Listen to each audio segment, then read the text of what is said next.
Hi, everyone. Nice to see some of your faces and some familiar names. Thank you, Yelda, for the intro.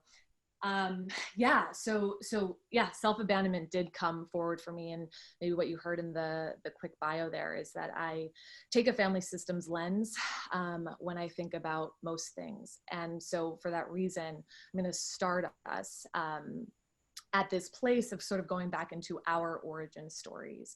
I like journeying backwards a bit, checking in on our little selves and thinking back to those really early years in our lives. I'm a big believer that children are super attuned.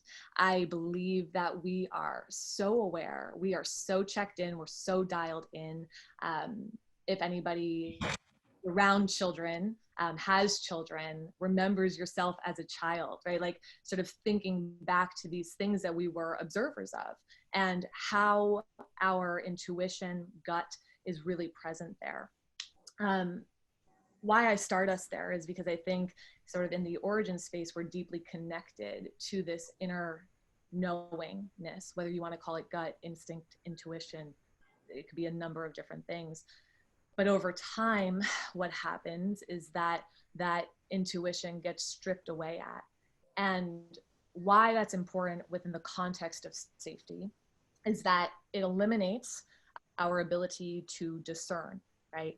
As we move through life and we sense something, but someone tells us, no, no, no, or we're in a situation that is dangerous, but it's with someone who's supposed to be really safe for us. As we go through life and those events, experiences happen, it does strip away at our intuition, right? It strips away at this deep sense of knowingness that I believe that we're born with. And so you can imagine over time, decades, I think probably many of us here have multiple decades under our belts at this point, that over time, right, with that many sort of ruptures and strips away at our intuition, right, we have a hard time knowing. I'll just period, right? We have a hard time knowing. We have a hard time discerning, right? So this deep sense of knowing internally starts to feel out of our grasp a lot of times, right? And so where we are able to set boundaries, how we feel safe in our bodies, how we feel safe emotionally, how we feel safe sexually, how we feel safe physically, right? All of those things start to happen. So when I think of self-abandonment, right, this act and process of leaving the self, right? This act and process consistently of leaving the self.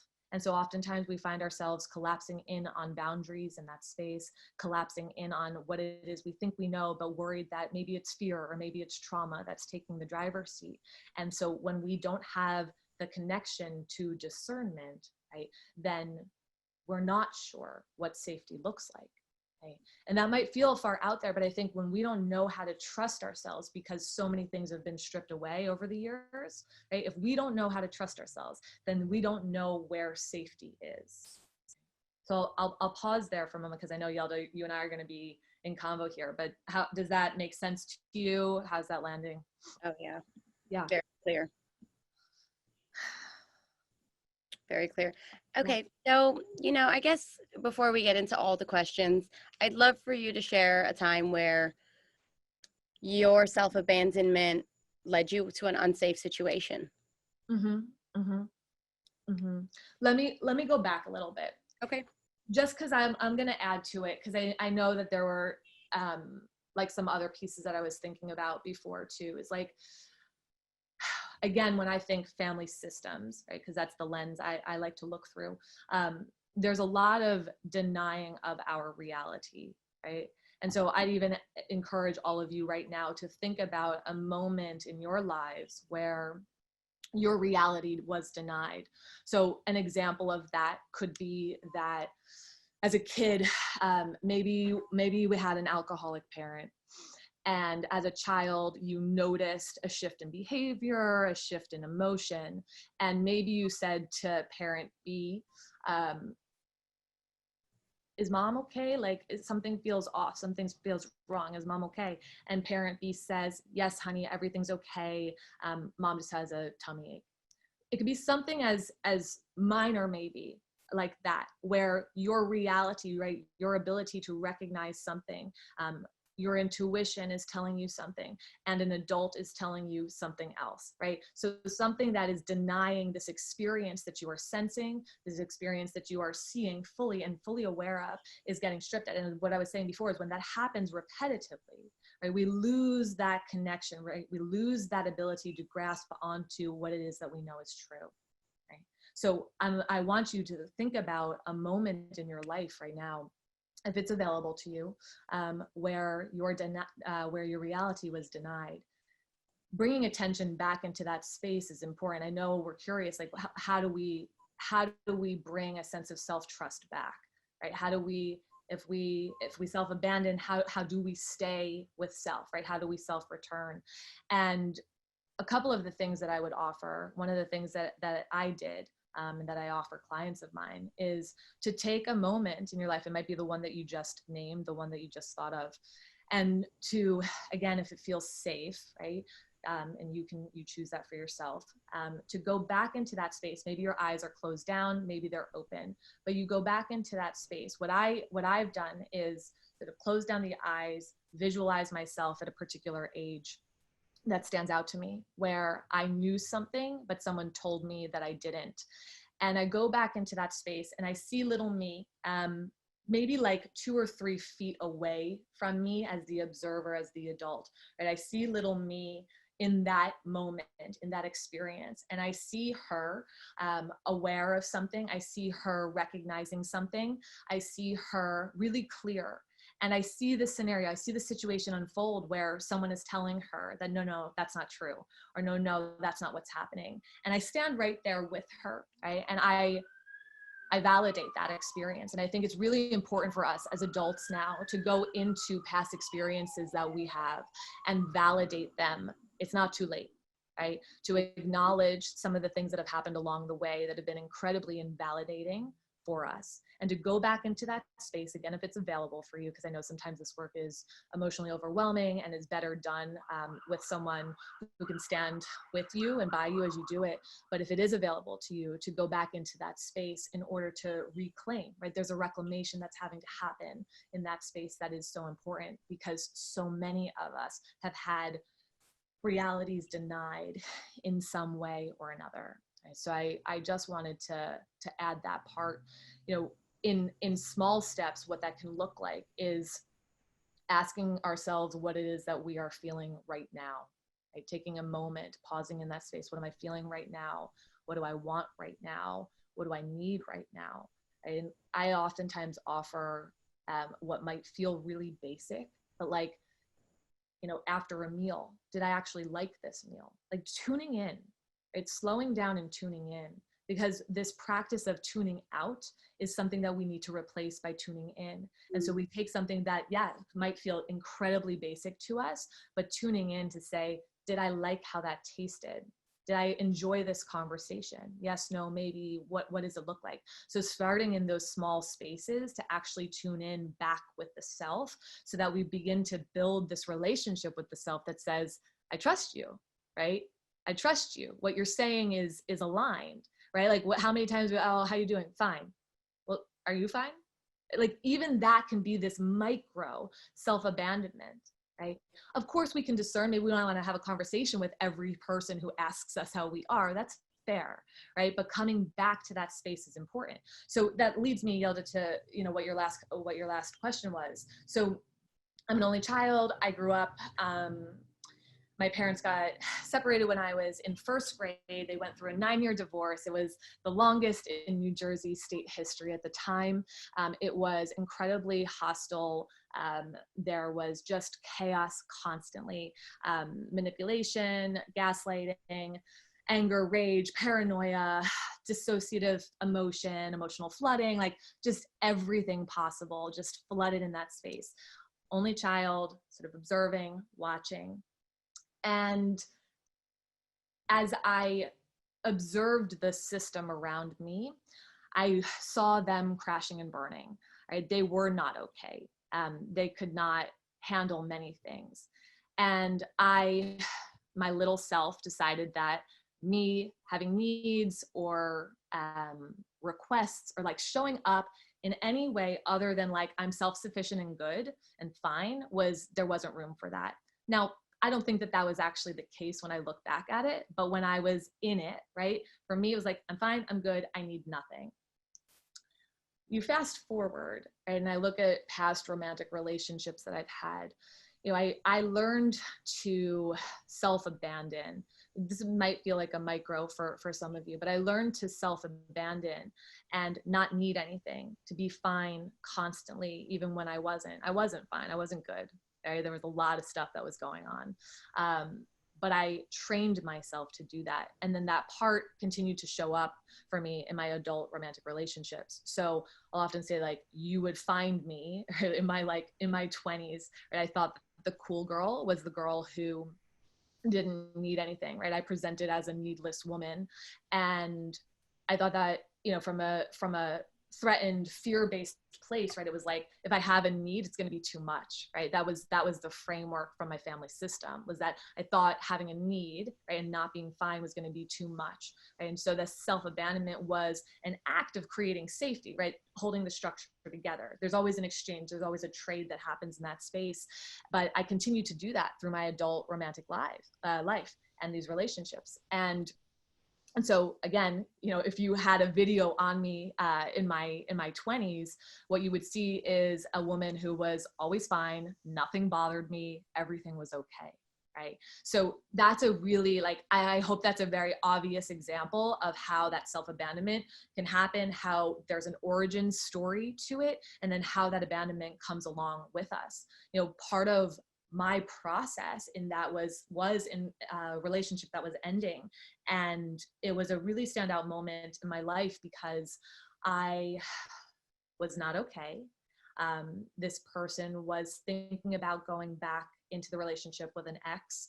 And, you know, as you can imagine, as a therapist, like, I can pretty much understand anything, right? And I'm like, Grace, you got it. I'll give you all the time and space that you need. And I realized that it was in that space I was abandoning again. I was doing the same thing. It was the extension of that.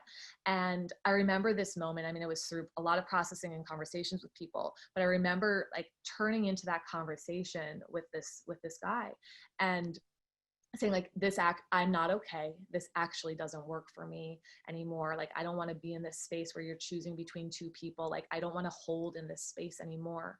And it was such a profound moment, right? And sometimes these moments in our lives are, when we tell them back, we're like, oh, it's tiny. It was so profound for me because it was the first time in my life in relationship, right, where I was able to say I wasn't okay. I was able to reclaim that. It was an act of, self-ownership and acknowledgement and expression, right? It was a movement from abandoning the self to acknowledging and honoring the self. And I was like, I got it. Like, you do it once, right? And you like start moving into that space. And yeah, I mean, it was such a profound moment in my life. And so I also invite all of you to think, like, where are these moments where I do self-abandon, right? Where can I name that? Can I see that present day? We're talking about origin stories before, but can I also look at present day and see where I might be doing it? Maybe it's a pattern that's familiar to us. Maybe it's something new, but can I name what it is that I'm doing present day that is a form of self-abandonment? Why this matters in terms of safety, again, is that if we cannot trust ourselves with ourselves, it's very hard to know how to discern the other people in our lives, right? Where my boundaries are, where that's placed, what's a yes and what's a no. Because in the no's, sometimes we find the excuses, we intellectualize things, we rationalize things, we explain things away, we find the reason why maybe there's an exception to the rule, right? And so our ability to be in the self, right, is so important for safety because it becomes our guide, right? It becomes our guiding force. So let me pause there and see if you have any thoughts. You know, I find that society really glamorizes the self-abandoned woman. You know, I feel like every one of us have at some point wanted to be that cool, chill girl that never has a problem and, you know, feels too much all the time. Is that because men are less self-abandoning and it's this patriarchal system that has made us this way?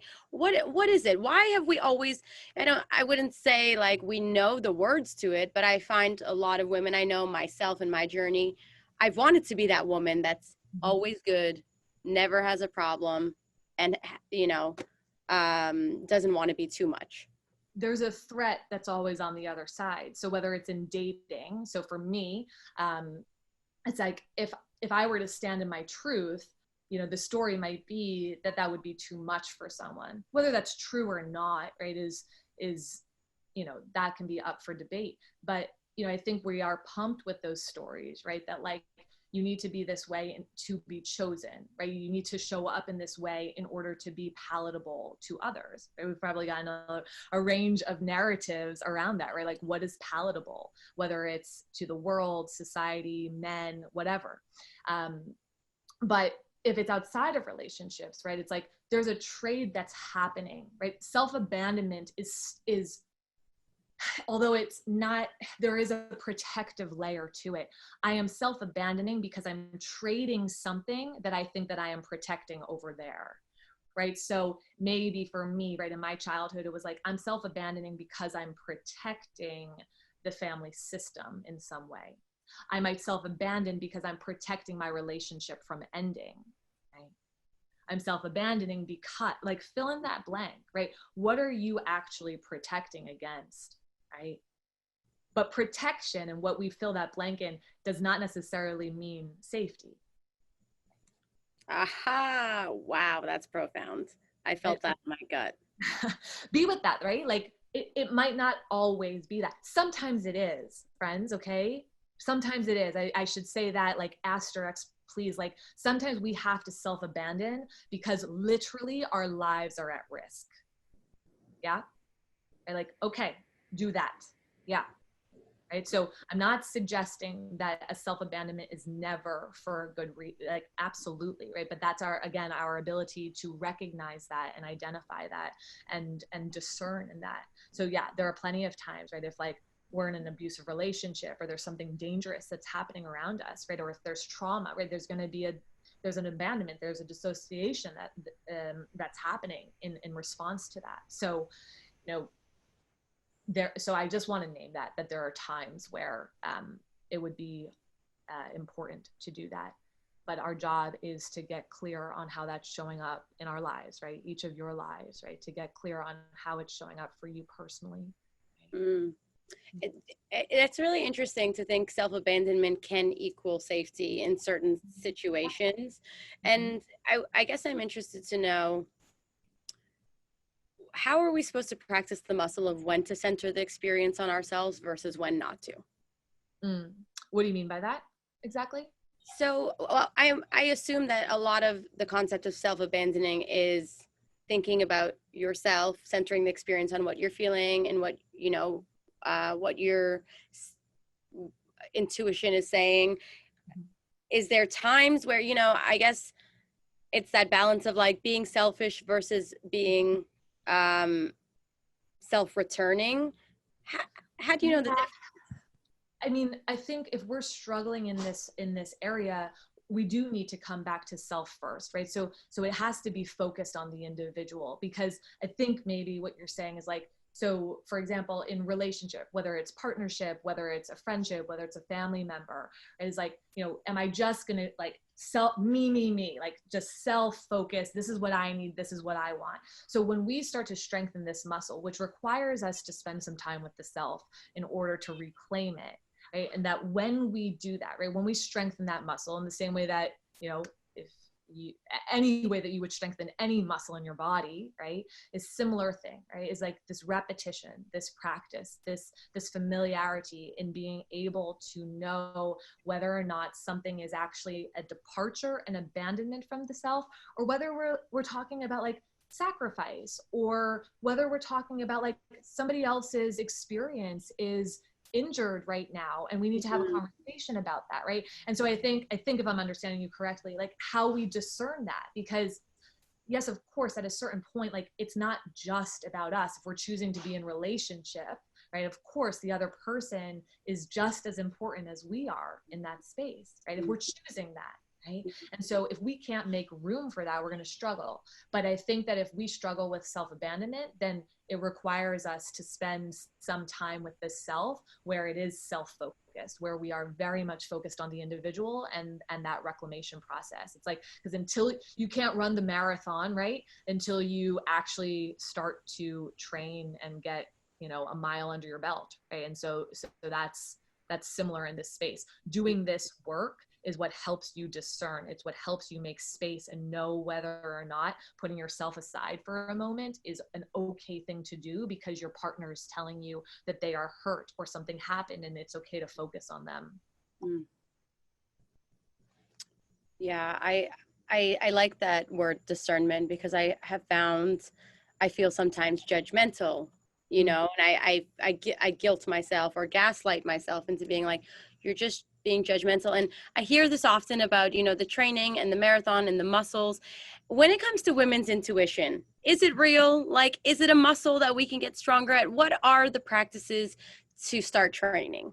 Yeah, I mean, I really like, where I started is I really believe that, like, as kids, as just, like, we've got that. We've got that. And then over the years, it is taken and it is stripped and it is robbed, whether it's through, I often say, like, self-abandonment is taught to us either through observation or expectation, right? And so when we start to see, like, well, what did I observe? What did I see in the family system? Who was abandoning themselves? For whom? Why? What were they sacrificing in that space? What was going on there? What was expected of me as a kid, maybe as a teenager, maybe as a young adult, right? What was expected of me in order for the system to function, right? So, you know, how we start to reclaim that, I think, you know, I offered a couple of things earlier that I think are really important. Is one, you know, doing some of this reflective work to identify and name some of the areas in your life where you have been either it's been modeled to you or it's been expected of you to self-abandon, and begin to name that, begin to process that. Maybe you journal, maybe you reflect, maybe you're in conversation with a therapist about it. So spending some time in that space, and then slowly from this, small steps might be like really just tuning in and checking in with the self every single day, and taking, you could start with a minute if you want. And again, if it feels safe for some folks, eyes closed does not feel safe. So tune into yourself, know what that answer is for you. But, you know, tuning in, like, what am I feeling in my body right now? Right? Naming it. What's coming up for me, right? Like, where is there tension? Is there ease? What's happening? You know, I said, like, did I like this food that I just ate, right? I know it's basic. Come back to that, right? Okay. How was this conversation with a friend? Did I feel in harmony or not, right? How was this phone call I had with my parent, my sibling? How did I feel afterwards, right? Tune into the moments in your day. Take a moment, pause into that space, give yourself this time. We give so many people so much time in our days. However, whatever that chunk that you give to everybody else, give that to yourself. Come back to yourself. Journal, reflect, be in it, feel, lie down on the ground, body open, listen to music, tune in, what's happening in my body. I do believe that that is in there for us. And our work right now is to come back to it, because there is an inner light, there's an inner guide that does have a deep sense of awareness and knowingness. All right. Well, I have faith. I'll get into a few questions here. Working on it. So, do you have thoughts or experience with EMDR as a therapy modality to help with those historical family system moments that wire our systems to self-abandon for safety? So I am not trained in EMDR, but I very much support and do promote it. So many people have had such powerful, profound therapeutic experiences through that modality. And, you know, it's very much focused on trauma work. So not me personally, but I would absolutely recommend it. And as with anything, right, it's like, it's your fit, right? It's a fit with a therapist, right?